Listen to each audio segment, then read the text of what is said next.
উচিত হবে আল্লাহর হাবিব সাল্লাল্লাহু আলাইহি ওয়াসাল্লামের প্রতি অধিক পরিমাণে দুরূদ শরীফ পাঠ করা। করব তো ইনশাআল্লাহ। যেখানেই থাকি না কেন অধিক পরিমাণে আমরা চেষ্টা করব আল্লাহর হাবিব সাল্লাল্লাহু আলাইহি ওয়াসাল্লামের প্রতি দুরূদ শরীফ পাঠ করার। আল্লাহ তাআলা আমাদেরকে আমল করার তৌফিক দান করুক। সকলে উচ্চ আওয়াজে বলি আমিন। আসুন, বয়ান শোনার পূর্বে আমরা কিছু ভালো ভালো নিয়ত করে নিই, কেননা বুখারী শরীফের হাদিস নিয়াতুল মুমিনিন খায়রুম মিন আমালিহি, অর্থাৎ মুসলমানের নিয়ত তার আমলের চেয়ে উত্তম। আরেকটা হাদিসে মুবারাকার মধ্যে আছে আফদালুল আমালি আন-নিয়াতুস সাদিকা, অর্থাৎ বান্দার সত্য নিয়ত তাকে জান্নাতে নিয়ে যাবে। বান্দার নিয়ত হচ্ছে সত্য আমল, সবচেয়ে উত্তম আমল হচ্ছে নিয়ত। তাই আমাদের উচিত প্রতিটি কাজের পূর্বে, জায়েজ কাজের পূর্বে ভালো ভালো নিয়ত করে নেওয়া। আমরা যদি প্রতিটি জায়েজ কাজের পূর্বে ভালো ভালো নিয়ত না করি তাহলে সেই কাজের সওয়াব পাবো না। এই জন্য আমরা মেহফিলের শুরুতে নিয়ত করে নিই আল্লাহ এবং তার রাসূল সাল্লাল্লাহু আলাইহি ওয়াসাল্লামের সন্তুষ্টি নিমিত্তে ইনশাআল্লাহ আমরা বয়ান শুনবো। যতক্ষণ থাকবো মসজিদের মধ্যে, যতটুকু সম্ভব হয় ইলমে দ্বীনের সম্মানার্থে দোজানো হয়ে ইলমে দ্বীনের ফজিলত শুনবো, আলোচনা শুনবো, এবং যা কিছু নসিহত আমরা এখানে পাবো সেগুলো আমাদের জীবনে বাস্তবায়ন করার চেষ্টা করবো। আল্লাহ তাআলা আমাদেরকে আমল করার তৌফিক দান করুক। সকলে বলি আমিন। প্রিয় সম্মানিত মুসল্লিয়ানে কেরাম, আজকের রাত এমন একটি রাত, যেই রাতে ঝলমলে উজ্জ্বল রাত, যাতে মেরাজের রাতে আমার আপনার নবী সাল্লাল্লাহু আলাইহি ওয়াসাল্লামকে এমন এক মুআজিজা প্রদান করেছেন।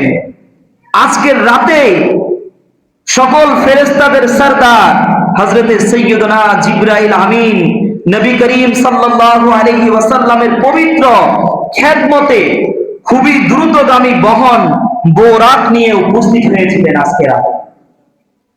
শুধু তাই নয়, প্রিয় নবী সাল্লাল্লাহু আলাইহি ওয়াসাল্লামকে নওশা অর্থাৎ দুলহা সাজিয়েছেন। বিনম আদব সহকারে বোরাকের উপর আরোহণ করা হলো। রাসূল পাক সাল্লাল্লাহু আলাইহি ওয়াসাল্লাম রাতারাতি মক্কা শরীফ থেকে বাইতুল মুকাদ্দাস পর্যন্ত পৌঁছালেন। নবী করিম সাল্লাল্লাহু আলাইহি ওয়াসাল্লামকে অনেক আম্বিয়া কেরাম আলাইহিমুস সালাতু ওয়াস সালাম স্বাগতম জানালেন, অভিনন্দন জানালেন।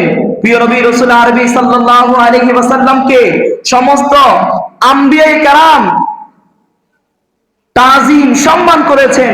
শুধু তাই নয়, সমস্ত আম্বিয়া কেরামের মাঝেও আমার আপনার নবী সাল্লাল্লাহু আলাইহি ওয়াসাল্লাম ইমামতি করিয়েছেন। যারা বলেন সুবহানাল্লাহ।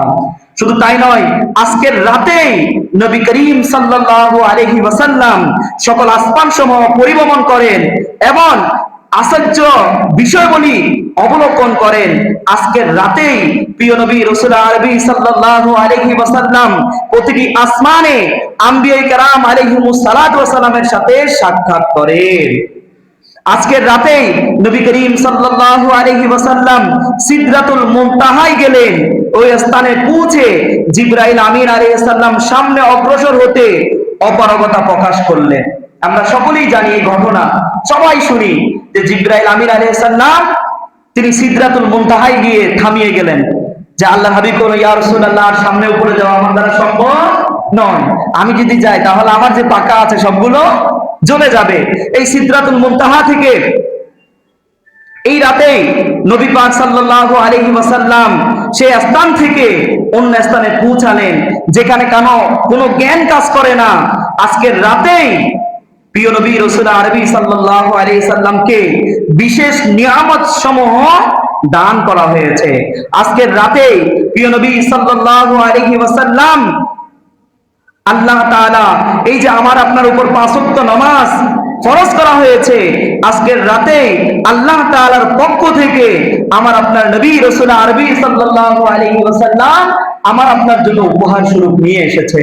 শুধু তাই নয়, আজকের রাতে আমার আপনার নবী রাসূল আরবি সাল্লাল্লাহু আলাইহি ওয়াসাল্লাম জান্নাত দুজক পর্যবেক্ষণ করেছেন।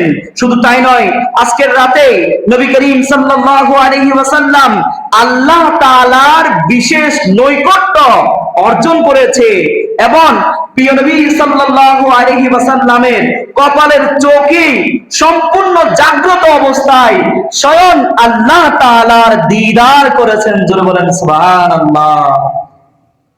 আজকের এই মেরাজের আলোচনা আমরা তো সব সময় শুনি, কিন্তু আসলে মেরাজের আলোচনার মধ্যে আমাদের জন্য রয়েছে অনেক প্রজ্ঞা, অনেক শিক্ষা, যদি আমরা সেটা নিতে পারি।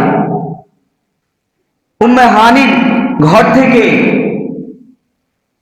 আল্লাহর হাবিব সাল্লাল্লাহু আলাইহি ওয়াসাল্লামকে জিবরাইল আমিন আলাইহিস সালাতু ওয়াস সালাম নিয়ে গিয়েছে। সেখানে নেওয়ার পরে ওনাকে শুইয়ে ওনার হৃৎপিণ্ড জমজমের পানি দ্বারা ধৌত করে অবশেষে আল্লাহর হাবিব সাল্লাল্লাহু আলাইহি ওয়াসাল্লাম বোরাকে আরোহণ করে সিদরাতুল মুনতাহায় ফেরেশতাদের মাধ্যমে এভাবে যেতে যেতে স্বয়ং আল্লাহ তাআলার দিদার লাভ করেছে।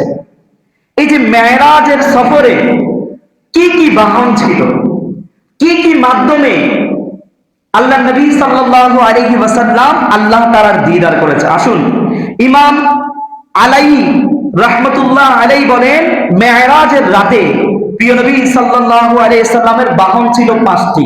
বাহন ছিল কয়টি? 5টি। মক্কা থেকে বাইতুল মুকাদ্দাস পর্যন্ত বোরাকে, মক্কা থেকে বাইতুল মুকাদ্দাস পর্যন্ত গেছে কিসের মাধ্যমে?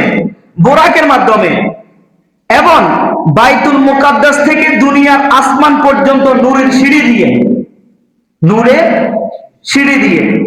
তৃতীয় নম্বর, প্রথম আসমান থেকে সপ্তম আসমান পর্যন্ত ফেরেশতাদের বাহুতে করে, এবং সপ্তম আসমান থেকে সিদরাতুল মুনতাহা পর্যন্ত হযরতে জিবরাইল আমিন আলাইহিস সালাতু ওয়াস সালামের বাহুতে করে আল্লাহ নবী সাল্লাল্লাহু আলাইহি সাল্লাম সফর করেন। এবং পঞ্চম নম্বর হচ্ছে সিদরাতুল মুনতাহা থেকে মাকামে কাবা কাউসাইন পর্যন্ত রফরফে করে। আল্লাহু আকবার। শুধু তাই নয়, আল্লামা শিহাবুদ্দিন মাহমুদ বাগদাদি রাহমাতুল্লাহ তাআলা আলাইহি রুহুল মানির মধ্যে লেখেন, বাইতুল মুকাদ্দাস থেকে মাকামে কাবা কাউসাইন পর্যন্ত পৌঁছাতে নবী করিম 10টি ধাপ অতিক্রম করেছে। প্রথম আসমান, দ্বিতীয় আসমান, তৃতীয় আসমান, এভাবে চতুর্থ আসমান, পঞ্চম আসমান, ষষ্ঠম আসমান, সপ্তম আসমান, সিদরাতুল মুনতাহা, মাকামে মুস্তাওয়া যেখানে প্রিয় নবী সাল্লাল্লাহু আলাইহি সাল্লামের কুদরতে কলমের আওয়াজ শুনেছে, এবং দশম হচ্ছে আরশে আযম। যারা বলেন না সুবহানাল্লাহ। এবং আল্লাহর হাবিব সাল্লাল্লাহু আলাইহি ওয়াসাল্লাম এই মেরাজের রজনীতে অনেক বড় একজন হযরতে ওমর ফারুক আযম রাদিয়াল্লাহু তাআলা আনহুকে সুসংবাদ দিয়েছিলেন, যে হযরত সাইয়েদনা আবু বুরাইদা রাদিয়াল্লাহু তাআলা আনহু থেকে বর্ণিত, তিনি বলেন নবী করিম সাল্লাল্লাহু আলাইহি ওয়াসাল্লাম ইরশাদ করেন, মেরাজের রাতে যখন আমি জান্নাতে প্রবেশ করি, তখন স্বর্ণ দ্বারা নির্মিত একটি অট্টালিকার পাশ দিয়ে অতিক্রম করি। আল্লাহর হাবিব মেরাজের রজনীতে বলে না, আমরা অট্টালিকা বানাইছে, ভিআইপি ডুপ্লেক্স বাড়ি করছে, এরকম। তখন আল্লাহর হাবিব সাল্লাল্লাহু আলাইহি ওয়াসাল্লাম জিজ্ঞাসা করলেন, লিমান হাযাল কসর, এই অট্টালিকাটি কার? ফেরেশতারা আরজ করলো, লিরাজুলি মিনাল আরব, এটি একজন আরবি যুবকের। আমি বলল, মানে রাসূল করিম সাল্লাল্লাহু আলাইহি সাল্লাম বলতে লাগলেন, আনা আরবি, আমি আরবি। ফেরেশতারা আরজ করলেন, লিরাজুলি মিন কুরাইশ, এটি একজন কুরাইশি যুবকের। আমি বললাম, আনা কুরাইশুন, মানে আমি কুরাইশ। ফেরেশতারা আরজ করলেন, লিরাজুলি মিন উম্মতি মুহাম্মদ, এটি উম্মতে মুহাম্মাদির একজন ব্যক্তি। আমি বললাম, আনা মুহাম্মদ, মানে আমি নবী করিম সাল্লাল্লাহু আলাইহি ওয়াসাল্লাম বলতে লাগলেন, মুহাম্মদ তো আমি। ফেরেশতারা আরজ করলেন, লি ওমর ইবনুল খাত্তাব, অর্থাৎ এই অট্টালিকা ওমর বিন খাত্তাব রাদিয়াল্লাহু তাআলা আনহুর জন্য। জোরে বলেন সুবহানাল্লাহ। প্রিয় নবী সাল্লাল্লাহু আলাইহি ওয়াসাল্লাম ইরশাদ করেছেন, আমি চাইলাম আমি সেই মহলে প্রবেশ করি যেন তা দেখতে পারি, কিন্তু আমার তোমার মর্যাদার বিষয়টি মনে পড়ে গেল। একথা শুনে ওমর ফারুক আযম রাদিয়াল্লাহু তাআলা আরজ করতে লাগলেন, বি আবি ওয়া আম্মি ইয়া রাসূলুল্লাহ সাল্লাল্লাহু আলাইহি ওয়াসাল্লাম, আলাইকা আগারুন, ইয়া রাসূলুল্লাহ, আমার মাতা পিতা আপনার প্রতি উৎসর্গিত হোক, আমি কি আপনার মতো মর্যাদাবান হব? মানে আমি কি আপনার মতো ক্ষমতাবান পর্যন্ত পৌঁছাবো না। হযরত ওমর রাদিয়াল্লাহু তাআলা আনহুকে তো এই কথাটা, শুধু তাই নয়, হযরত ওমর রাদিয়াল্লাহু তাআলা এই বিষয়টা নিয়ে এরপরেও হুরদের অনেক হুর আল্লাহর হাবিব সাল্লাল্লাহু আলাইহি ওয়াসাল্লামকে আসসালামু আলাইকা ইয়া রাসূলুল্লাহ, এভাবে আল্লাহর হাবিব সাল্লাল্লাহু আলাইহি সাল্লামের উপর যেন শান্তি বর্ষিত হয়, এভাবে অনেক দোয়া করেছিলেন। জিবরাইল আমিন আলাইহিস সালামের কাছে আল্লাহর হাবিব সাল্লাল্লাহু আলাইহি সাল্লাম জিজ্ঞাসা করলেন, হে জিবরাইল, এটা কাদের আওয়াজ? তিনি আরজ করলেন, এরা তাবুতে পর্দাশীল হুর, তারা আপনাকে সালাম পেশ করার জন্য রব তাআলার নিকট অনুমতি প্রার্থনা করে। আল্লাহ তাআলা তাদের অনুমতি প্রদান করেন, তখন তারা বলতে লাগলো, আমরা সন্তুষ্ট থাকি, আমরা কখনো অসন্তুষ্ট হই না, আমরা সর্বদা বিরাজমান, কখনো বিলীন হব না।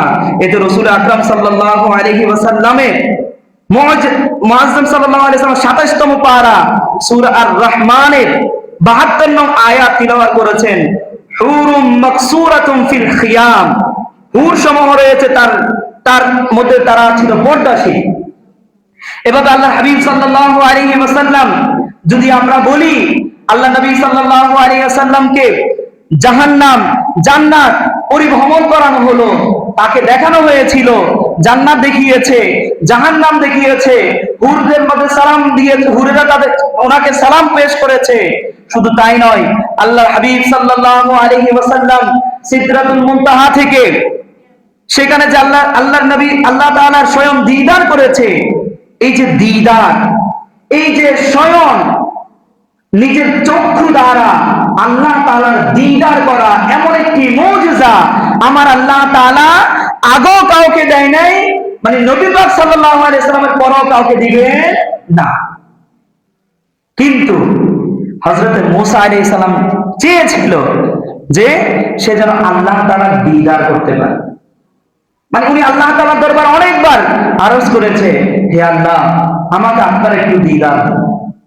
তখন আল্লাহ বলতেন, লান তারানি, হে মুসা তুমি আমাকে দেখবা না। আল্লাহু আকবার।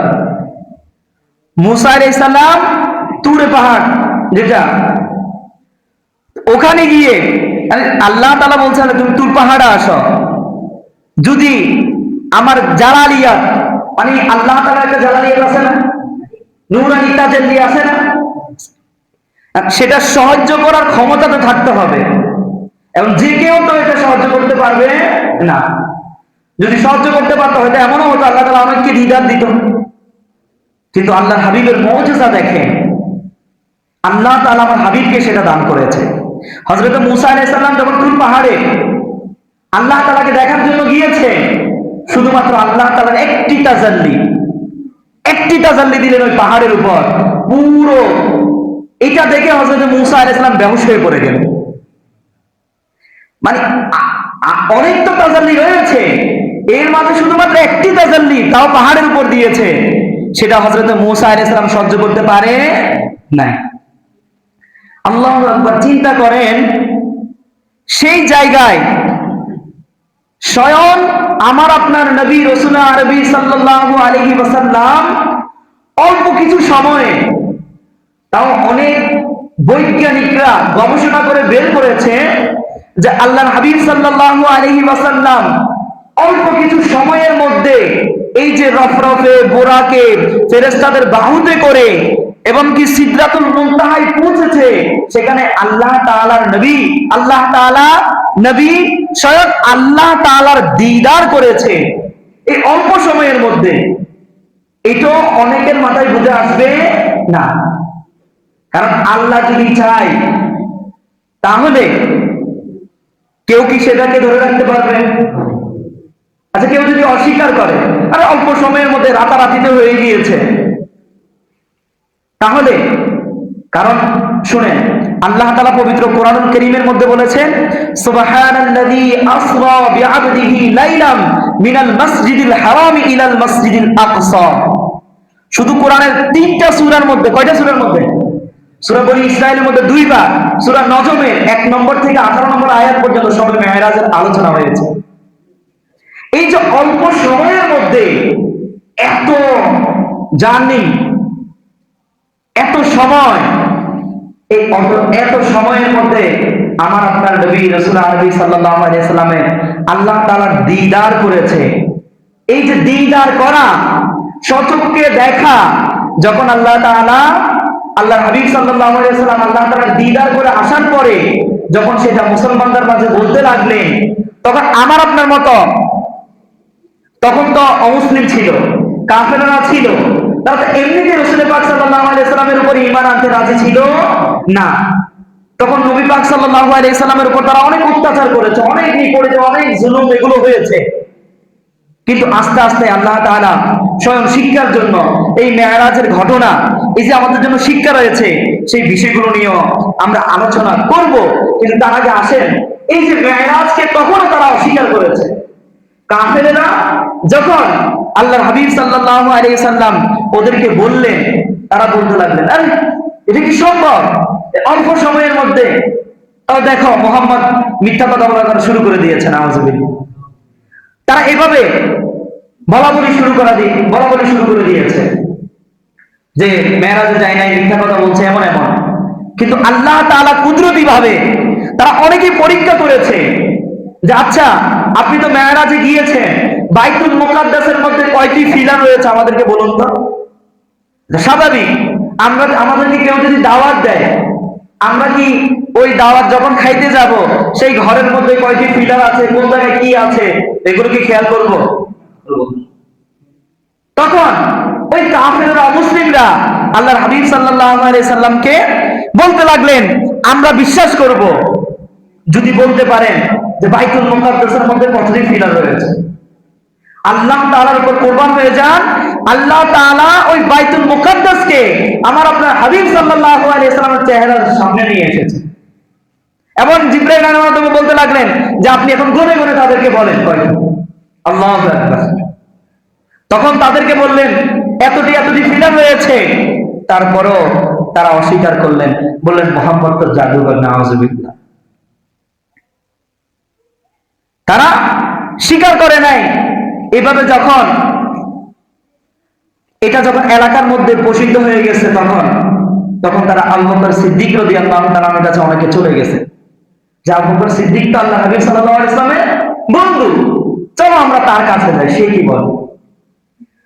আবু বকর সিদ্দিক রাদিয়াল্লাহু তাআলার কাছে ঘটনাটি বলা হলো যে এরকম এরকম তোমার বন্ধু নাকি আজকে রাতে স্বয়ং আল্লাহ তাআলা দিদার করেছে, সবে মেরাজে গিয়েছে, বাইতুল মুকাদ্দাস অল্প সময়ের মধ্যে অনেক জায়গা, জান্নাত, দুজক, জাহান্নাম, অনেক কিছু পরিভ্রমণ করেছে, কিভাবে সম্ভব? তখন হযরত আবু বকর সিদ্দিক রাদিয়াল্লাহু তাআলা আনহু বলতে লাগলেন যে এটা কি আমার নবী বলেছে? এটা কি আমার নবী বলেছে? বললেন হ্যাঁ। তো আবু বকর সিদ্দিক রাদিয়াল্লাহু তাআলা আনহু কুরবান হয়ে যান, কেমন আল্লাহর হাবিবকে ভালোবাসতেন। আল্লাহু আকবার। বললেন যদি রাসূল পাক সাল্লাল্লাহু আলাইহি সাল্লাম বলে থাকেন তাহলে সত্য বলেছেন। জোরে বলেন সুবহানাল্লাহ। আল্লাহু আকবার। এক কথায়, অথচ হাজার হাজার ওখানে কাফেররা তারা অস্বীকার করছে, কিন্তু আবু বকর সিদ্দিক রাদিয়াল্লাহু আনহু বললেন কি, আমার নবী সাল্লাল্লাহু আলাইহি সাল্লাম যদি বলে থাকেন তাহলে তিনি সত্যি বলেছেন। এবং আল্লাহ তাআলা 15 পারা সূরা বনী ইসরাঈলের যে 1 নম্বর আয়াতের মধ্যে বলেছে, সুবহানাল্লাযী আসরা বিআবদিহি লাইলাম মিনাল মাসজিদিল হারামি ইলাল মাসজিদিল আকসা। পবিত্রতা আল্লাহ নিজেই বলছে, তাগিদ দিচ্ছে, পবিত্রতা তারই জন্য যিনি আপন বান্দাকে রাতারাতি নিয়ে গিয়েছেন মসজিদে হারাম থেকে মসজিদে আকসা পর্যন্ত। এটা বলছে কে? স্বয়ং আল্লাহ তাআলা। হে আশিকানে রাসূল, মেরাজ আমাদের আকা এবং মাওলা মুহাম্মদ মুস্তাফা সাল্লাল্লাহু আলাইহি ওয়াসাল্লামের এক মহান মুজিজা। আমাদের প্রিয় নবী রাসূল আরবি সাল্লাল্লাহু আলাইহি ওয়াসাল্লাম হযরতে উম্মে হানি রাদিয়াল্লাহু তাআলার ঘরে আরাম করেছিলেন। হঠাৎ ছাদ খুলে গেল, ফেরেশতাদের সরদার হযরতে জিবরাইল আমিন আলাইহিস সালাম উপস্থিত হলেন, আল্লাহ পাকের বার্তা শোনালেন, মেরাজের সুসংবাদ দিলেন। রাসূল পাক সাল্লাল্লাহু আলাইহি সাল্লাম বোরাকে ছড়লেন, মসজিদে আকসায় তশরিফ আনলেন, সেখানে আম্বিয়া কিরাম আলাইহিস সালাতু ওয়াস সালামের ইমামতি করলেন, অতঃপর আসমানের দিকে যাত্রা শুরু করলেন। শুধু তাই নয়, 7 আসমান অতিক্রম করে সিদরাতুল মুনতাহায় পৌঁছালেন। এরপর সিদরাতুল মুনতাহা থেকে লা মাকানে পৌঁছালেন। সম্পূর্ণ জাগ্রত অবস্থায় চর্ম চোখে আল্লাহ পাকের দিদার লাভ করলেন। এত হাজারো লক্ষ কিলোমিটারের এই সফর করে যখন ফিরে আসলেন, তখন রাতের সামান্য অংশ অতিবাহিত হয়েছে। এত হাজারো কিলোমিটার অতিবাহিত করে এসেছে, তাও রাতের কি সামান্য অংশ অতিবাহিত হয়েছে। উলামায়ে কেরাম বলেন, যখন নবী করিম সাল্লাল্লাহু আলাইহি সাল্লাম ফিরে আসলেন, তার বিছানা তখনও গরম ছিল। আল্লাহু আকবার। বিছানা তখনও কি ছিল? গরম ছিল। শুধু তাই নয়, তার যে দরজার মধ্যে শিকল ছিল, ওই শিকলগুলো তখন নাড়াচাড়া করছিল। আল্লাহু আকবার। তাহলে চিন্তা করেন, অল্প সময় আমি আপনি ঘর থেকে যদি বের হই, দরজা আটকিয়ে যায়, এটা কতক্ষণ নাড়াচাড়া করবে? উদাহরণ দিচ্ছি, অল্প কিছুক্ষণই তো। এই সামান্য সময়ে আমার আপনার নবী রাসূল আরবি সাল্লাল্লাহু আলাইহি ওয়াসাল্লাম নিজের চক্ষু মুবারক দ্বারা আল্লাহ তাআলার দিদার করে আবার সেখান থেকে ফিরে এসে এভাবে প্রথম আসমান, দ্বিতীয় আসমান, এভাবে সপ্তম আসমান, সিদরাতুল মুনতাহা, লা মাকানে পৌঁছেন। এমনকি পথে তো অনেক কিছু দেখেছে। জিবরাইল আমিন আলাইহিস সালাম আল্লাহর হাবিবকে নিয়ে যাওয়ার সময় অনেক কিছু, এবং যখন আনতেছিল অনেক কিছু দেখানো হয়েছে। এর মধ্যে এই ঘটনাটি প্রসিদ্ধ যে হযরত মুসা আলাইহিস সালামের সাথে সাক্ষাৎ হলো। যাওয়ার সময় মুসা আলাইহিস সালামকে দেখলেন উনি ওনার কবরের মধ্যে নামাজ আদায় করতেছেন। আসার সময় মুসা আলাইহিস সালামের সাথে সাক্ষাৎ হলেন। মুসা আলাইহিস সালাম বললেন, হে নবী, আপনাকে আল্লাহ তাআলা আপনার বান্দার জন্য কি উপহার দিয়েছে? তখন আল্লাহ নবী সাল্লাল্লাহু আলাইহি সাল্লাম বললেন, আমার উম্মতের জন্য আল্লাহ তাআলা 50 ওয়াক্ত নামাজ ফরজ করেছেন। কয় ওয়াক্ত? 50 ওয়াক্ত। তখন মুসা আলাইহিস সালাম অবাক হয়ে গেলেন। মুসা আলাইহিস সালাম বলতে লাগলেন, আমার উম্মতের উপর 3 রাকাত, কয় রাকাত? 3 ওয়াক্ত। 3 ওয়াক্ত নামাজ ফরজ ছিল, কিন্তু তাও তারা সঠিকভাবে আদায় করত না। তখন মুসা আলাইহিস সালাম আল্লাহর হাবিবকে বললেন যে, ইয়া রাসূলুল্লাহ, আপনি আল্লাহ তাআলার দরবারে আবার ফিরে যান, বলেন যেন আল্লাহ তাআলা যেটা কমিয়ে দেয়, কারণ আপনার উম্মত এটা কখনো পারবে না। তখন মুসা আলাইহিস সালাম যখন এই কথা বললেন, আল্লাহ নবী সাল্লাল্লাহু আলাইহি ওয়াসাল্লাম আবার চলে গেলেন আল্লাহ তাআলার দরবারে, গিয়ে আবেদন করলেন, ইয়া আল্লাহ, আমার উম্মতের উপর অনেক কঠিন হয়ে যাবে, কষ্ট হয়ে যাবে।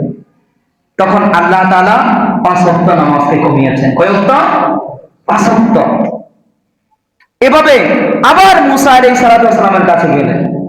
মুসা আলাইহিস সালাম ওনাকে আবার পাঠালেন। এভাবে পাঠাতে পাঠাতে 10 বার পাঠিয়েছে। কয়বার? 10 বার।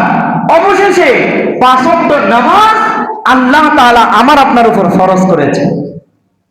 এই 5 ওয়াক্ত নামাজ যখন নিয়ে আসতেছে, মুসা আলাইহিস সালাম বললেন, ইয়া রাসূলুল্লাহ, এটাও আপনার উম্মতেরা পারবে না, আপনি আবার ফিরে যান, ওখান থেকে কমায় নিয়ে আসেন।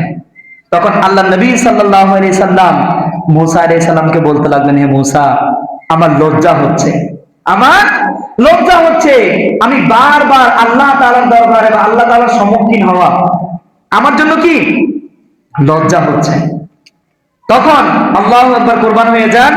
এরই মধ্যে এটা সীমাবদ্ধ থাকে, অতঃপর আমার আপনার উপর 5 ওয়াক্ত, যেখানে 50 ওয়াক্ত ছিল সেখানে 5 ওয়াক্ত নামাজ ফরজ করেছে। আল্লাহ তাআলার কথা অমিল হয় না। আল্লাহ তাআলা বলেছেন কি, যে উম্মতের জন্য আমি 50 ওয়াক্ত নামাজ ফরজ করেছি, সে যদি সত্য নিয়তে, খালিস নিয়তে 5 ওয়াক্ত নামাজ নিয়মিতভাবে আদায় করে, আমি আল্লাহ তাআলা তাকে 50 ওয়াক্ত নামাজের সওয়াব দান করব। সুবহানাল্লাহ, আল্লাহু আকবার, কুরবান হয়ে যান। এই মেরাজ, প্রিয় আকা সাল্লাল্লাহু আলাইহি সাল্লামের মেরাজের সফরের অনেক ঘটনা বলি। এটি একটি শুধু মুজিজা নয়, বরং এর মধ্যে অনেক মুজিজা নিহিত রয়েছে। এবং এটিও মনে রাখবেন যে এটি কেবল একটি সফর ছিল না, বরং এটি ছিল জীবনের একটি পূর্ণাঙ্গ সিলেবাস। যদি আমরা শিকার নিয়তে মেরাজের ঘটনা শুনি, মেরাজ নিয়ে আলোচনা শুনি, মেরাজ নিয়ে রিসার্চ করি, তাহলে আমরা অনেক কিছু আমরা জানতে পারি, শিখতে পারি। এই মেরাজের রাতিতে একটা ফিতরতি ঘটনা ঘটে গিয়েছে, যেটা আমাদের শোনা উচিত। এই মেরাজের রাত্রিতে আল্লাহ তাআলা প্রিয় হাবিব সাল্লাল্লাহু আলাইহি ওয়াসাল্লামকে 2টা পাত্র, একটা হচ্ছে দুধের পাত্র ছিল, আর একটা হচ্ছে পবিত্র শরাব ছিল। কি ছিল? পবিত্র শরাব। এই মেরাজের রাত্রিতে তখন কিতাবের মধ্যে আছে যে একটি দুধ, অন্যটি হচ্ছে পবিত্র শরাব। এটা মসজিদে আকসায় নামাজ আদায়ের পরে, যখন আল্লাহ হাবিব সাল্লাল্লাহু আলাইহি ওয়াসাল্লাম ইমামতি করিয়েছেন, ইমামতের পরে এই 2টা পাত্র করে দুধ এবং হচ্ছে পবিত্র শরাব এনেছে।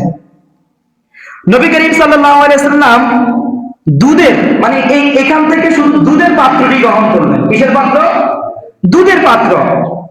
এতে জিবরাইল আমিন আলাইহিস সালাম আরজ করলেন, আলহামদুলিল্লাহিল্লাযী হাদাকাল ফিতরাত, সমস্ত প্রশংসা আল্লাহর জন্য যিনি আপনাকে ফিতরতে দিকে নির্দেশনা দিয়েছেন, লাউ আখাস্তাল খামারা গাওয়াত উম্মাতুকা, যদি আপনি শরাবের পাত্র গ্রহণ করতেন, পাত্রটি গ্রহণ করতেন, তবে আপনার উম্মত পথভ্রষ্ট হয়ে যেত। আল্লাহু আকবার। এটাও তো একটা ধরনের মুজিজা ছিল যে দুইটা, একটা দুধের আর একটা হচ্ছে শরবতের, পবিত্র শরবত। শরবতটা যদি আল্লাহ হাবিব সাল্লাল্লাহু আলাইহি ওয়াসাল্লাম নিতেন, তখন জিবরাইল আমিন বললেন কি, যদি শরবতটা গ্রহণ করতেন তাহলে আপনার উম্মত যারা ছিল তারা পথভ্রষ্ট হয়ে যেত। সুবহানাল্লাহ। মেরাজের রাতে যেন উম্মতের ভাগ্যের ফয়সালা হচ্ছিল। যদি রাসূল পাক সাল্লাল্লাহু আলাইহি সাল্লাম পবিত্র শরাবের পাত্র গ্রহণ করতেন, তবে উম্মত পথভ্রষ্ট হয়ে যেত। আলহামদুলিল্লাহ, আল্লাহ পাক আমাদের মতো এমন গুনাহগারদেরকে নবী, বরং নবীদেরও নবী, নবী সাল্লাল্লাহু আলাইহি সাল্লামের উম্মত বানিয়েছেন। আমাদের দয়ালু আকা আহমদে মুজতবা সাল্লাল্লাহু আলাইহি ওয়াসাল্লাম উম্মতের প্রতি দয়া করলেন এবং দুধের পাত্র গ্রহণ করে উম্মতকে পথভ্রষ্টতা থেকে বাঁচিয়েছেন। জোরে বলেন সুবহানাল্লাহ। হে আশিকান রাসূল, এটি আমাদের জন্য একটি শিক্ষা। এই উম্মত ফিতরাতের উপর অটল থাকার উম্মত, সুতরাং আমাদের ফিতরতের উপর অটল থাকতে হবে। কিসের উপর? ফিতরতের উপর অটল থাকতে হবে। এখন এই ফিতরতটা কি? ফিতরত হচ্ছে, ফিতরতে অটল থাকার গুরুত্ব কি, ফিতরত কি? আসুন কোরআনে আল্লাহ পাক ইরশাদ করেছে, বিসমিল্লাহির রহমানির রহিম, ফিতরাতাল্লাহি আল্লাতী ফাতারান নাস আলাইহা লা তাবদীলা লিখালকিল্লাহ যালিকা দ্বীনুল কাইয়্যুম ওয়ালাকিন্না আকসারান নাস লা ইয়ালামুন। আল্লাহ বলছে, আল্লাহর স্থপতি বুনিয়াদ, যার উপর মানুষকে সৃষ্টি করেছে, আল্লাহর বানানো বস্তুকে বিকৃত করো না, এটাই সোজা ধর্ম, কিন্তু বহু লোক জানে না। এই যে ফিতরত, এই যে মেরাজের রজনী ঘটনা থেকে আমরা ফিতরত দ্বারা কি বুঝতে পারি?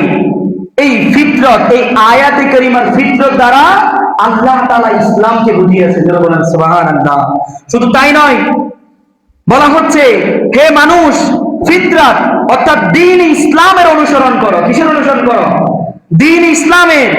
নিশ্চয় প্রত্যেক মানুষকে এই ফিতরতের উপরেই সৃষ্টি করা হয়েছে, এবং যারা এই ফিতরত থেকে মুখ ফিরিয়ে নেয়, অন্য কোনো দিকে যায়, তবে সে শয়তানের ফাঁদে ফেসে যায়। তাহলে এই যে ফিতরত, পাঁচ ওয়াক্ত নামাজ আল্লাহ তাআলা আমার আপনার উপর ফরজ করেছে, এটা ফিতরত। রোজা আমার আপনার উপর আল্লাহ তাআলা ফরজ করেছে, এটা ফিতরত। যাকাত আল্লাহ তাআলা আমার আপনার উপর ফরজ করেছে, এটা ফিতরত। সুন্নতে নবী সাল্লাল্লাহু আলাইহি ওয়াসাল্লামের উপর চলা, এটা আমার আপনার উপর ফিতরত। এই ফিতরতের উপর অটল থাকতে হবে, ফিতরত থেকে বিমুখ হওয়া যাবে না। তাহলে আল্লাহর হাবিব সাল্লাল্লাহু আলাইহি ওয়াসাল্লাম, স্বাভাবিক আমরা যদি চিন্তা করি, প্রত্যেক মানুষ কিন্তু ফিতরতের উপর সৃষ্টি করা হয়েছে। যেমন যারা অমুসলিম, আল্লাহ তাআলা কিন্তু সবাইকে মুসলমান হিসাবে দুনিয়াতে প্রেরণ করেন। কি হিসাবে? ছোট বাচ্চা বলেন, শিশু বলেন, বয়স্ক বলেন, সবাইকে আল্লাহ তাআলা মুসলমান হিসাবে দুনিয়াতে প্রেরণ করেন। কিন্তু যখন দুনিয়াতে সে চলে আসে, যখন ফিতরত দ্বারা কি, যেমন যে প্রচলনটা, নিয়ম, যেমন সে যদি অমুসলিম পরিবারে জন্মগ্রহণ করে, তখন কি সে আর মুসলমান থাকতে পারবে না? ওই ফিতরতের উপর সে আর অটল থাকতে পারে না। সেম আমরা যারা মুসলমান ঘরে জন্মগ্রহণ করি, আমরা আলহামদুলিল্লাহ মুসলিম থাকি। সেম কেউ যদি ইহুদি, খ্রিস্টান, হিন্দু, বৌদ্ধ, ওদের ফিতরতের উপর কেউ যদি কি করে, জন্মগ্রহণ করে, তাহলে সে ওই ফিতরতে ঢুকে যায়, তার অভ্যাসের ওই পরিণত হয়ে যায়। এই জন্য মুফতি আহমদ ইয়ার খান নাঈমী রাহমাতুল্লাহ তাআলা তার কিতাবের মধ্যে বলেন যে ফিতরত দ্বারা উদ্দেশ্য হলো মূল এবং জন্মগত অবস্থা, অর্থাৎ প্রতিটি মানুষ ঈমান ও ইসলামের উপর জন্ম নেয়, এরপর বড় হওয়ার পর যা নিজের পিতা মাতা এবং সঙ্গীদেরকে দেখে সে তেমন হয়ে যায়, যেটা আমি বলছিলাম। তো এই ফিতরত, এটা এমন একটা জিনিস, এই ফিতরত থেকে সরা যাবে না। আল্লাহ তাআলা যে হুকুম দিয়েছে, সেই হুকুমটাকে গ্রহণ করে নিতে হবে। রাসূল পাক সাল্লাল্লাহু আলাইহি সাল্লাম যে দিক নির্দেশনা আমাদেরকে দিয়েছে, সেই দিক নির্দেশনার উপর আমাদেরকে আমল করতে হবে। মুসলমানদের প্রিয় আম্মাজান হযরত আয়েশা সিদ্দিকা রাদিয়াল্লাহু তাআলা আনহা তিনি বলেন যে রাসূল পাক সাল্লাল্লাহু আলাইহি ওয়াসাল্লাম ইরশাদ করেন 10টি বিষয় ফিতরাতের অন্তর্ভুক্ত। কয়টি বিষয়? 10টি বিষয়। এক নম্বর হচ্ছে গুপ ছোট করা। কি করা? গুপ ছোট করা। আল্লাহর হাবিব সাল্লাল্লাহু আলাইহি সাল্লামের ফরমান, তোমরা দাড়িকে বাড়াও। কিকে বাড়াও? দাড়িকে। এখন গুপকে ছোট করো, এটা আল্লাহর নবীর বাণী। আর এখন আমরা দাড়িকে ছোট করি, গুপকে বাড়াই না। নাউজুবিল্লাহ। তাহলে এটা আমাদের ফিতরত না। আমাদের ফিতরত হচ্ছে আমরা দাড়ি রাখবো এক মুষ্টি, এটা সুন্নাত। গুপকে ছোট করব, এটা ফিতরত। আপনি কেমন মুসলমান? নিজের রাসূলকে ভালোবাসেন, দাবি করেন, কিন্তু আপনার দাড়ি আপনি কর্তন করে নর্দমার মধ্যে ফেলে দেন। নাউজুবিল্লাহ। এই দাড়ি কালো কালো বিচ্ছু হয়ে কাল কিয়ামতের দিন আপনাকে আমাকে কামড়াবে যদি আপনি দাড়িকে কর্তন করেন। এই জন্য দাড়িতে সর্বপ্রথম যখন দাড়ি উঠে তখন এই দাড়িতে কেসি লাগানো বা যে কোনো ফোঁস দেওয়া এটা হারাম। আসুন দ্বিতীয় নম্বর ফিতরতের কথা বলছে আমাদের আয়েশা সিদ্দিকা রাসূল পাক সাল্লাল্লাহু আলাইহি ওয়াসাল্লাম থেকে হাদিসটা বর্ণনা করছে। এক নম্বর গুপ ছোট করা, 2 নম্বর দাড়ি লম্বা করা, 3 নম্বর মিসওয়াক করা, 4 নম্বর নাকে পানি দেওয়া যেমনটি আমরা ওযুতে করি, 5 নম্বর নখ কাটা, 6 নম্বর আঙ্গুলের জোড়াগুলো ধৌত করা এবং 7 নম্বর বগলের লোম কাটা, নাভির নিচের লোম পরিষ্কার করা, পানি দিয়ে ইস্তিনজা করা। প্রিয় ইসলামী ভাইয়েরা, এই বিষয়গুলো আম্বিয়া কেরাম আলাইহিস সালাতু ওয়াস সালামের সুন্নাত এবং আমাদের ফিতরতের অংশ। এটা নবীগণের সুন্নাত ছিল, এখন আমাদের এটা ফিতরতের অংশ। এই জন্য নবী পাক সাল্লাল্লাহু আলাইহি ওয়াসাল্লামের সুন্নতের উপর আমাকে আপনাকে আমল করতে হবে। হাদিসে রয়েছে একবার 2 জন ইরানি অফিসার রাসূল পাক সাল্লাল্লাহু আলাইহি ওয়াসাল্লামের দরবারে উপস্থিত হলো। তারাও মুসলিম ছিলেন, তাই তাদের দাড়ি মুন্ডনও ছিল এবং গুপ ছিল বড় বড়। তখন নবী পাক সাল্লাল্লাহু আলাইহি ওয়াসাল্লাম তাদের দিক থেকে মুখকে ফিরিয়ে নিলেন, তাদের দিক থেকে চেহারা ফিরিয়ে নিলেন এবং বলতে লাগলেন, তোমাদের ধ্বংস হোক, তোমাদের এমন চেহারা বানাতে কে বলেছে? তারা বললেন, আমাদের প্রতিপালক পারভেজ খসরু। আস্তাগফিরুল্লাহ। এতে প্রিয় নবী সাল্লাল্লাহু আলাইহি ওয়াসাল্লাম ইরশাদ করলেন, আমার প্রতিপালক আল্লাহ রাব্বুল আলামিন আমাকে নির্দেশ দিয়েছে আমি যেন দাড়িকে লম্বা করি এবং গোঁফকে ছোট করি। আল্লাহু আকবার। যাই হোক প্রিয় ইসলামী ভাইয়েরা, আমাদের উচিত প্রিয় নবী সাল্লাল্লাহু আলাইহি ওয়াসাল্লামের মেরাজের সফর থেকে আমরা এই শিক্ষা পেলাম, আমাদের সদা সর্বদা ফিতরতের উপর অটল থাকতে হবে। ফিতরত কি? ফিতরত হচ্ছে দ্বীন ইসলাম, অর্থাৎ আমাদের সর্বদা ইসলাম, ইসলামী চরিত্র, আদব ও ইসলামী জীবন অনুসরণ করে অটল থাকতে হবে এবং আল্লাহ পাক আমাদেরকে যেন সব সময় ফিতরতের উপর অটল থাকতে পারি সেই তৌফিক দান করে। সকলে বলি আমিন।